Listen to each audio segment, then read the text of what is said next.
Solomon said in Ecclesiastes 3 and verse 2 that there is a time to be born and a time to die. We read earlier in the story of Jesus' life of his birth, of how he was born of a virgin in a stable in Bethlehem. We watch as the child grew strong in stature and in favor with God and man. We saw him as he refuted the tempter Satan with the words, "It is written."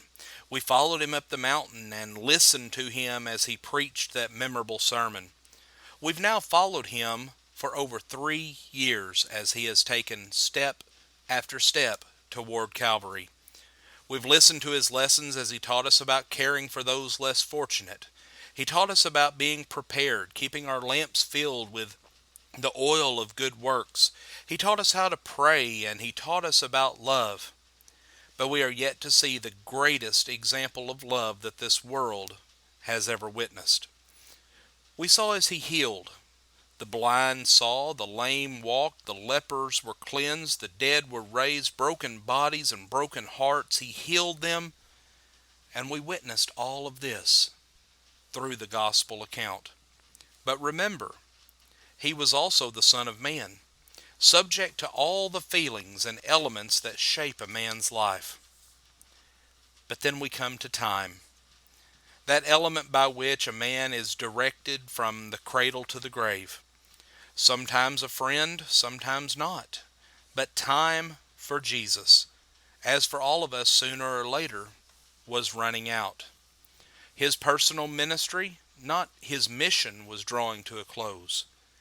He pursues his mission seeking lost sheep through his faithful disciples even to this very day. But there were things still to be done.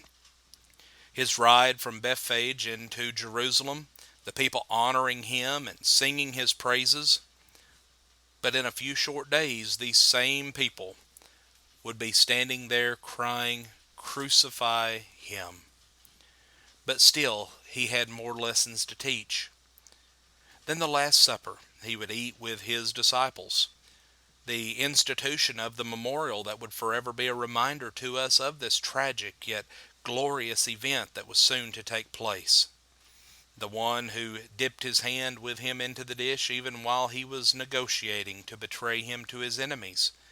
This one whose name would henceforth throughout the ages be synonymous with hypocrisy and betrayal, Judas Iscariot. But then we come to Gethsemane, the garden where he went to pray for his disciples and his disciples. Once, twice, 3 times, he went to pray, but they fell asleep. Seems like there's still some of that going on among today's disciples. But Jesus prayed. And as he prayed, great drops of sweat, as if it were blood, fell to the ground. But listen to the words that he prayed. "I have manifested thy name unto men. Neither pray I for these alone, but for them also which shall believe on me through their word." You've probably heard at some time or another that these things don't apply in our modern times. Well, this last statement brings Gethsemane right into the present time. Then we find 30 pieces of silver. We're told that this was about the equivalent of $15 in our U.S. currency today. Friends, that's not much for a human life any way you look at it. But this was not just any human life.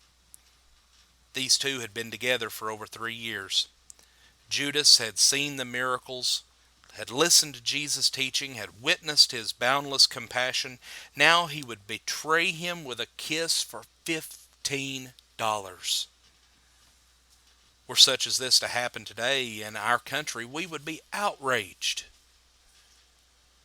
But there's a lesson here for all of us. And that is, when push comes to shove, what price do we put on our faith? What price do we put on our principles? Back when it was 30 pieces of silver, well, what price today? A good business deal, or maybe something we particularly want but have to bend the rules of integrity to get?